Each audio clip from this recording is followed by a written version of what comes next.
and a religion لِيُظْهِرَهُ عَلَى الدِّينِ كُلِّهِ, which will prevail over all religions. Allah subhanahu wa ta'ala has declared that this is going to happen. And this is something the mushrikeen, people who make partners with Allah, who associate partners with Allah, dislike. And in this connection, I'd like to share with you a hadith of Rasulullah sallallahu alayhi wa sallam, where Rasulullah sallallahu alayhi wa sallam said, لا يبلغن هذا الأمر ما بلغ الليل والنهار. So Rasulullah sallallahu alayhi wa sallam said that this matter, هذا الأمر, will certainly reach where night and day falls. Meaning Islam, this religion, is going to reach where night and day fall or reaches. وَلَا يَتْرُكُ اللَّهَ بَيْتَ مَدَرٍ وَلَا بَرٍ إِلَّا أَدْخَلَهُ اللَّهُ هَذَا الدِّينِ.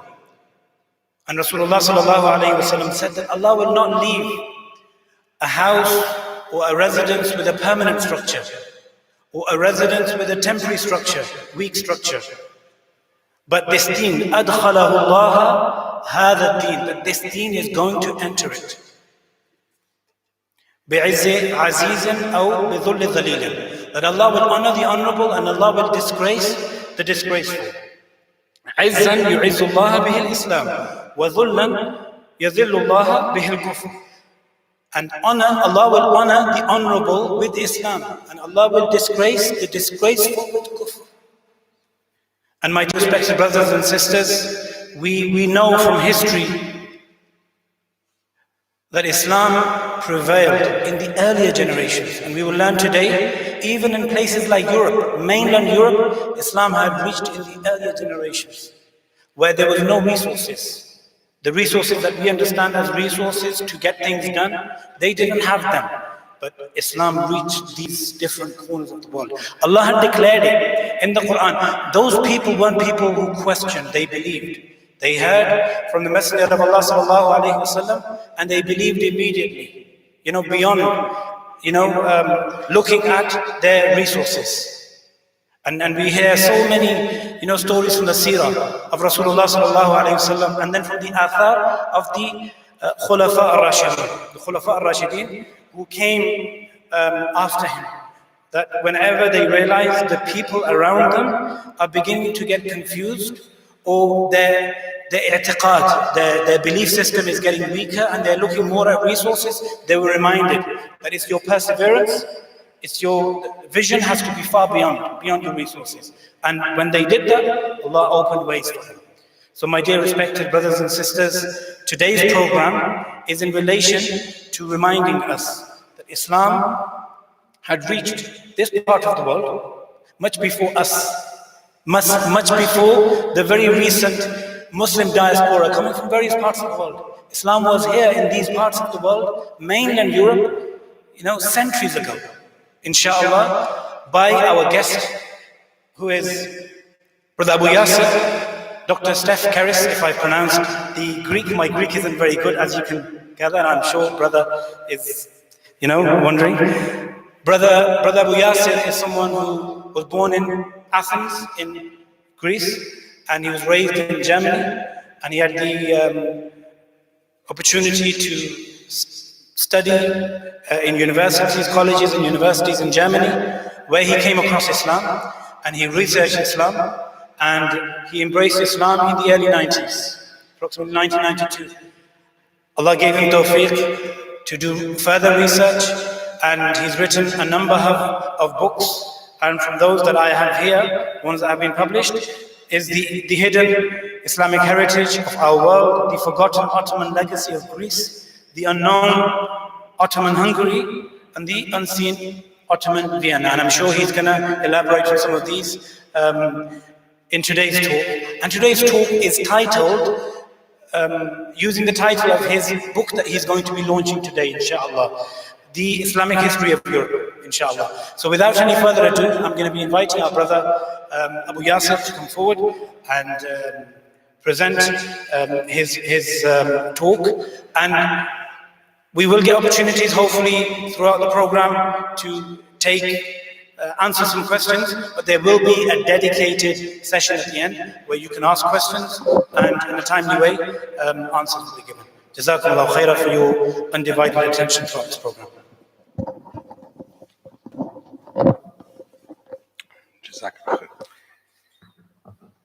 جزاك الله خير. إن الحمد لله نحمده ونستعينه ونستغفره ونعوذ بالله من شرور أنفسنا ومن سيئات أعمالنا. من يهده الله فلا مضل له ومن يضلل فلا هادي له. أشهد أن لا إله إلا الله أشهد أن محمدا عبده ورسوله. أما بعد. First of all, jazakumullah khair for each and every one of you who has taken the time out to be here on a Sunday evening, on a Saturday evening, being here, present in the masjid. Thank you for the presentation and the introduction. And thank you for the invitation. It is really an honor being again in a place like this. I went nearly 2 months. I was gone out of the UK. I was in Switzerland, in Germany, in Holland. And I had the chance to see again what's happening on the continent after I haven't been there for a while. First of all, can everybody hear me? Is it clear? Also in the women's part, we did check it before. So it should actually be, right? Okay. So Bismillah, let's start straight away. Some of you I recognize, mashallah. Some of you might know me. First things first. I am of Greek origin, indeed. And many of you might wonder, ancestry, maybe Turkish or Albanian or something. No, nothing like that. 26 years ago, I accepted Islam. 26 years ago, mashallah. This is a long time. And in the 90s, in the 1990s, there was a time of the Kuwait-Iraq war. It was a time when the Middle East, well, when was it ever quiet? But it was a time when it was absolutely not quiet. And a lot of things were happening. Iraq, Iran, Kuwait, the Middle East in general was in flames. Palestinians, again, fighting for their independence, and so on, and so on, and so on. So many things were happening that time. And when I announced to some of my friends, listen, I had some good friends in Germany, not Muslims, and I told them, I'm very interested in Islam. I really think this is something nice. There is something more to it than just what people say, praying 5 times a day up and down. There is something in there that really grabbed me.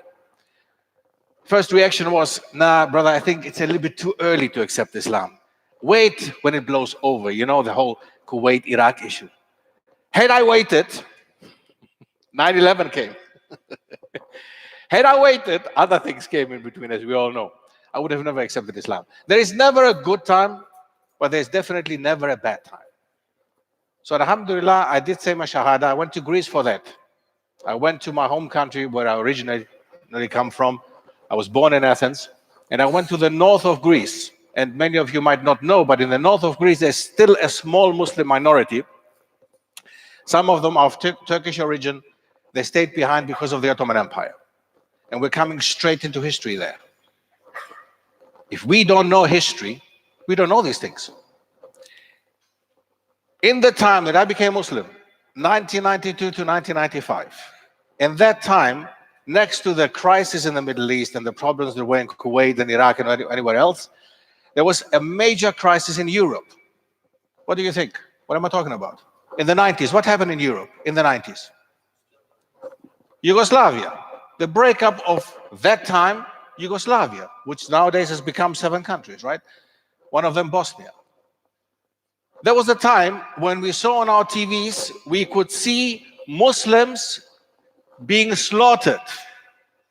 Muslims were slaughtered simply because their name was Ali, simply because their name was Hussein, simply because their name was Ahmed, not because they were practicing, not because they were praying 5 times a day, not because they were wearing hijab, not because they were not drinking alcohol. No, they were slaughtered simply because there was some kind of ancestry somewhere back to the Ottoman Empire. Once they had some connection with Islam. Many of them were not even praying. Many of them in the Balkan Peninsula, this whole area called the Balkan Peninsula, many of them were drinking alcohol. Many of them were married to non-Muslim women. Many of them had taken everything that non-Muslims had given to them. It was going that far, and I don't know if you're aware of that, but in order to recognize somebody, if they are Muslim or not, they would pull down their trousers to see if they're circumcised. That's the only way to recognize a Muslim in Yugoslavia. That was the only way. And people were just put on the trucks because they were circumcised. Can you believe that? People were put on the trucks and were taken to concentration camps because their name was Ali Ahmed Muhammad. In their whole entire life, they had never prayed a rakah. In their whole entire life, many of them did not know a masjid from the inside. In their whole entire life, they did not know how to pronounce Islam. Many of them did not even know the Shahada. And now, this is Europe. This is Europe. This happened during our time in this very continent, in Europe. And we're thinking, nah, this can never happen, right? I remember how he was saying at school, something like this can never happen. Well, it did happen. It did happen. And something like this is happening outside of Europe as well. But we're talking about our continent, where we think Europe is the continent of human rights. Europe is the continent where we could feel safe as human beings. But hey, we have to sleep with open eyes, I keep saying. We have to sleep with open eyes, unfortunately, because there is a history to Europe. Let's take it back. We're talking about Europe and Islam. Now, we mentioned already the Balkan Peninsula. We mentioned already that something happened in the 1990s, that people were killed and slaughtered because simply their names were Muslim names. Not because they were practicing, because they had some Islamic ancestry. Do you know any other countries in Europe that have Islamic roots? Anything Islamic, any Islamic background? Yes, brother. Okay, okay, we have Al-Andalus there already, right? We have it straight away. So Spain, okay, what about Spain? Okay, Spain was once a Muslim country, right? Indeed. Which other country is there on the Iberian Peninsula? This is the Iberian Peninsula, by the way. This peninsula is called the Iberian Peninsula. Which other country can you recognize there? It was Spain and Portugal. And we should not forget, we're living in the UK, there's a small Gibraltar, which is part of Britain. Gibraltar. And Gibraltar, what a strange name, isn't it? It doesn't sound very Spanish, does it? Gibraltar, Gibraltar, Gibraltar. Oops, what's happening here? Where does this name come from? Gibraltar, what does it mean? The rock or the hill or the mountain of Tariq. Tariq who? Tariq bin Ziyad. Who is Tariq bin Ziyad? My goodness, we hear all these names. We see what's happening. Who is Tariq bin Ziyad? From? Morocco? No, he's not from Morocco. Because there was no Morocco at that time. There was the province Al-Maghrib, but there was no Morocco. May get much later. But first of all, very important, very, very important, this area, which is nowadays called Morocco, let's call it North Africa, because there was no country like Morocco, Algeria, Tunisia, they didn't exist. They were provinces. But the province of Al-Maghrib, okay, that's where Tariq